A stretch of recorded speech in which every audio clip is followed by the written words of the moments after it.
A strong sense of self-preservation is very attractive to a man because, again, he wants to know that his woman will be okay when she's away from him. Men have a very intense urge to provide for, but also to protect their women. Part of that urge is hoping and praying and wishing that she would also be able to protect herself if he's not in the position to do so. Men observe a woman's sense of self-preservation through the decisions she makes with him, especially in the first couple of times they meet each other. He understands he's a stranger. He understands he shouldn't be trusted. He's watching to make sure that you're not being reckless with him. As a stranger, he understands that he's supposed to have a limited access to you.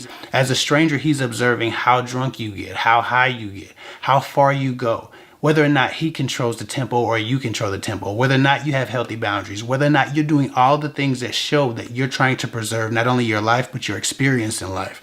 Some women don't protect themselves, and that scares men. While he might have a good time with you, he would never trust you out with your girlfriends. While he might have a good time with you, he can't assume that that didn't happen with every date. He can't assume that he got that access to you or you were that reckless around him because he's special. He's going to feel like, okay, this is just what she does. She throws caution to the wind. I'm just another one. You don't want to gotta feel like that, but you also want to be protecting yourself. If they're measuring you for a relationship, they want to know that they're getting a woman who takes care of herself and knows how to handle herself. And if you don't appear to know how to handle yourself and you don't appear to care about caution or safety or any of those things, they're not going to go very far with you, and they're not going to want to take it to the next level because you appear to be lackadaisical in the way you approach your own safety. With that said, the last thing that guys really respect when they observe in a woman is self-prioritization.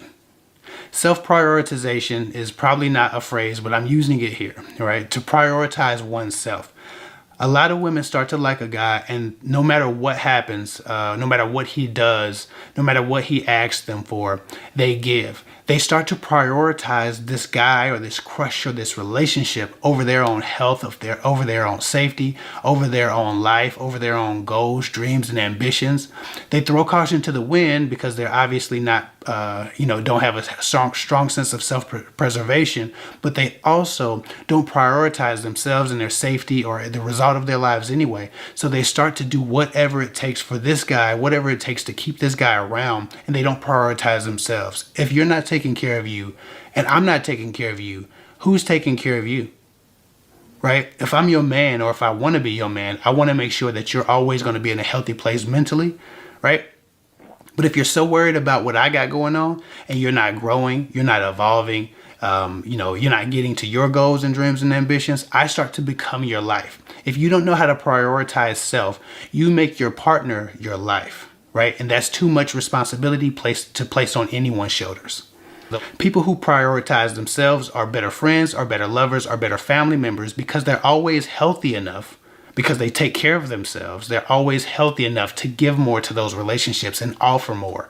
They're more whole and more complete.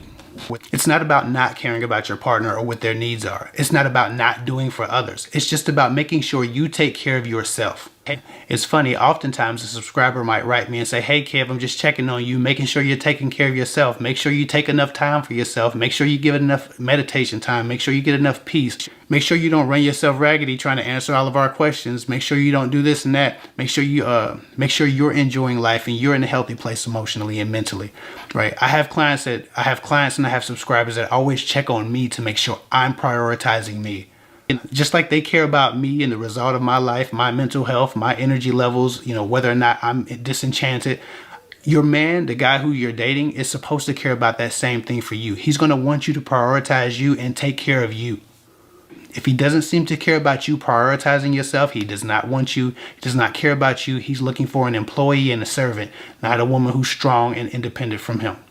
One of the biggest red flags that you can ever find in a guy is a guy who doesn't want you to prioritize you because he wants to be your priority. That's a huge red flag because most real men want their women to be whole and strong and ready. So we need them to prioritize themselves, to do whatever it takes for them to maintain their happiness. That way they can come to us, a whole person, and we don't have a tumultuous, toxic, codependent relationship.